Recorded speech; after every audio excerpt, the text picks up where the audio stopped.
नमस्कार भाइयों।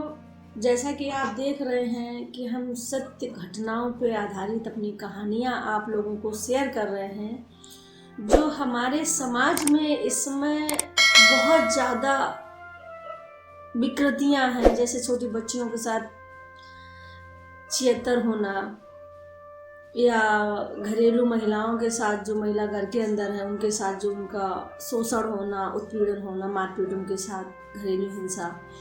उसी क्रम में ये जो घटना है ये गोला क्षेत्र की है। गोला से हैदराबाद थाना रोड पे बीच में एक पुल पड़ता है।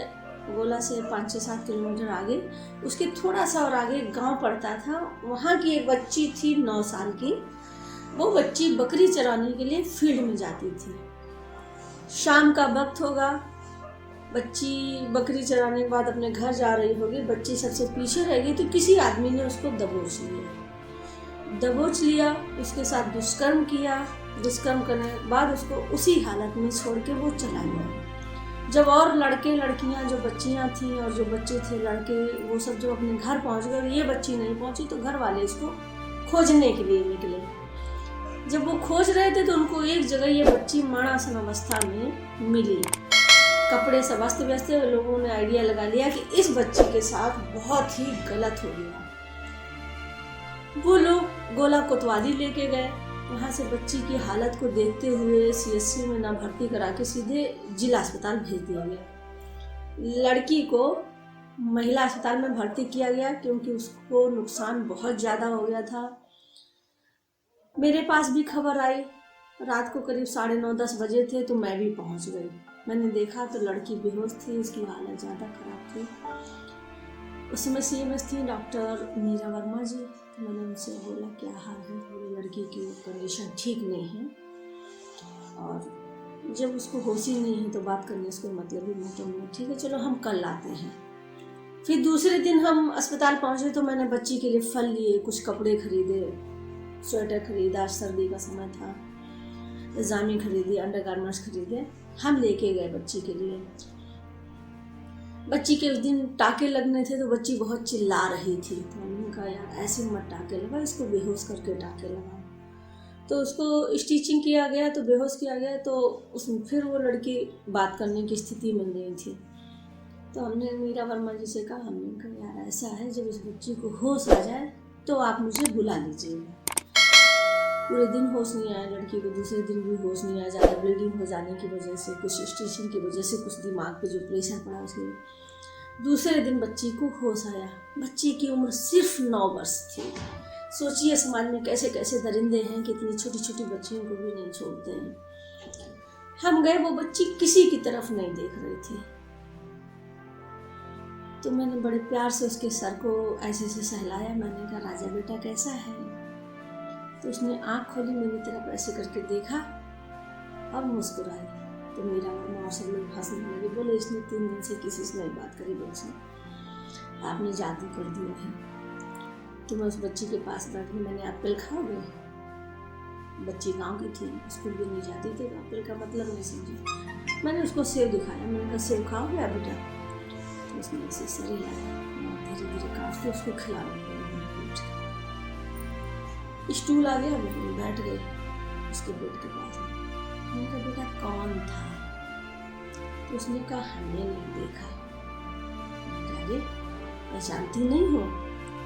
तो बोले दीदी जी नहीं पहचानते हैं। हमने अच्छा दिमाग पे जोर डालो, कुछ तो आइडिया लगेगा। तो बोले दीदी जी वो मोटरसाइकिल से आता था और 1 हफ्ते से करीब 6-7 दिन से वो आता था, वहीं खड़ा हो जाता था।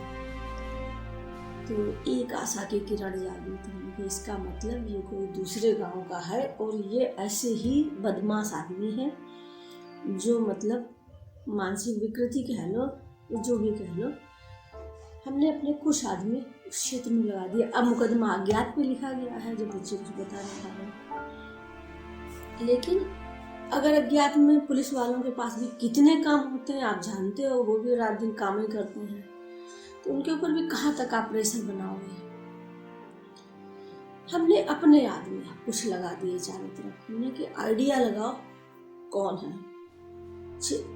3 दिन में ये लगा कि हाँ कोई आदमी आता है 30-35 साल के आसपास एज है उसकी, और मोटरसाइकिल से खड़ा होता है। तो चौथे दिन उन्होंने कहा पूरी भूमिका बना लो, हम भी आएंगे। और उसका टाइम पता चला कि वो 3:30 बजे के बाद ही आता है वहाँ पे, क्योंकि पता है लड़कियाँ 5 बजे बाद जब घर जाने लगती हैं उसी समय जो सबसे पीछे रह जाती है उसको वो दबोच लेता है। तो मैंने उस दिन कहा कि कुछ बच्चियों को और ज़बरदस्ती, तो लड़के थे, उनका तुमको सबको टाफ़ी देंगे, अपने साथ कुछ बिटियाँ और ले आना जो बकरी से। तो वो टाफ़ी के लालच में वो लोग आए, हम शाम को आएंगे तो तुम उनको टॉफ़ी देंगे। कई बच्चियाँ आए, हम भी पहुँच गए, हैदराबाद तक गए, गाड़ी घुमाई, लौटा के वहीं पास में एक पेड़ था, वो आदमी खड़ा था। ऐसे तो नहीं पकड़ सकते, दूसरा भी हो सकता है। हमारी गाड़ी खड़ी हो गई, हमने फ़ोन निकाला, ऐसे बात करने, दूसरे साइड में उससे थोड़ी दूर कुछ आदमी मेरे इधर उधर लगे थे। वो आदमी वाकई में घात लगा रहे। तो मैं थोड़ी दूर जाके कनखियों से मैं उस आदमी को देख रही थी, तो बिल्कुल जैसे शेर शिकार पे हमला करने के लिए पूरी तरह से अपना भूमिका जो बनाता है, उसने मोटरसाइकिल खड़ी कर दी और भूमिका बना रहा था। बच्चे सब अपने घर की तरफ जाने लगे। जो बिटिया पीछे थी वो मात्र 6-7 साल की थी। बच्चे गांव के एक्टिव होते हैं ज़्यादा, तो 6 साल का बच्चा भी, उसने उसी लड़की को पकड़ लिया, दबोच लिया। अच्छा, हम तो इसी फिराक में थे ही थे, हमारे आदमी चारों तरफ लगे थे। हमने कहा पकड़ो इसको, क्योंकि हमें तो सबूत चाहिए था ना। वीडियो बना लिया उसका, उसको पकड़ लिया, हमने मारो इस हरामखोर को। उसको मारना शुरू किया और हमने कहीं सर पे नहीं चोट लगने देना। तब तक वहाँ और मतलब भर की भीड़ इकट्ठा हो गई। क्या हुआ क्या हुआ, जब देखा भी मतलब भर का पिट गया है, तो मैंने फिर गोला कोतवाली में फ़ोन किया। मैंने कहा एक आदमी को जनता मार रही है, क्यों मार रही है मुझे नहीं पता। वो लोग भी आ गए, मुश्किल से 10 मिनट लगा होगा। कोतवाल साहब की गाड़ी और 2-3 मोटर मतलब भर की पुलिस आ गई वहाँ पर। तब तक उससे कहा बता तूने इस लड़की क्यों पकड़ा, इस लड़की क्यों पकड़ा, और उस लड़की के साथ किसने किया, किसने। तब उसने कबूल दिया, कोतवाल साहब के सामने उसने कबूल दिया कि उसके साथ मैंने बलात्कार किया था। कोतवाल साहब ने उसको पकड़ा, थाने लेके आया, कोतवाली लाया, बोला, उसको जेल भेज दिया। हमसे कहा ये बताइए कि आपको आइडिया कहाँ से आया। हमने कहा आप लोगों की हेल्प करते हैं, हम जानते हैं आपके पास प्रेशर बहुत रहता है, अज्ञात में मुकदमा लिखा और ऐसा अज्ञात वाला आप कहाँ ढूंढेंगे। जब आप पे प्रेशर आएगा किसी निर्दोष के साथ इस तरह कर देंगे हरकत। लेकिन वो राक्षस जो है वो तो ऐसे खुला घूम रहा है। मेरे पास टाइम था तो मैंने अपनी टीम लगा दिया। वो जेल चला गया। उस लड़की को जब मैंने बताया कि बेटा वो आदमी पकड़ गया, जेल चला गया और वो एक शैतान था, अब वो तुम्हारे जैसी बच्चियों के साथ कुछ नहीं करेगा। तब तक बच्ची काफ़ी स्वस्थ भी हो गई थी, लेकिन हॉस्पिटल में थी तो वो मेरे गले लग गई। बोले दीदी आपने उसको कैसे पकड़ लिया। तो मैंने कहा बेटा आपने जो बात बताई थी उससे आइडिया लगाया था कि वो और भी लड़कियों के साथ इस तरह कर सकता है। तो वो लड़की मेरे चुप होकर बोली मेरी अच्छी दीदी। और उसके बाद एक गांव की बोली वाली सी बच्ची जब वो मेरे को ऐसे से पकड़ के ऐसे से करी, बहुत अच्छा लगा। इसके यहाँ से थोड़ा प्रेशर कम हुआ।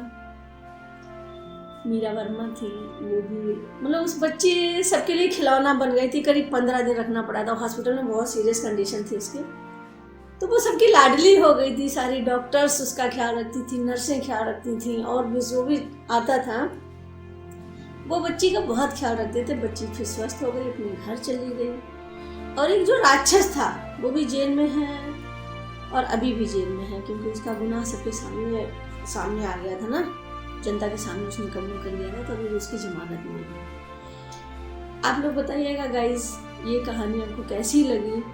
और समाज में जो अभी तक तो हम थाने भेज देते थे या मतलब जेल करवा देते थे, और कानूनी प्रक्रिया आप लोग जानते हो कि बहुत लेट होती है। तो सच में ऐसे लोगों को क्या करना चाहिए, ये राय हम आपसे मांग रहे हैं। आप लोग मैसेज करिए, मुझे सजेस्ट करिए कि मैं क्या करूं इस तरह के केसेस में।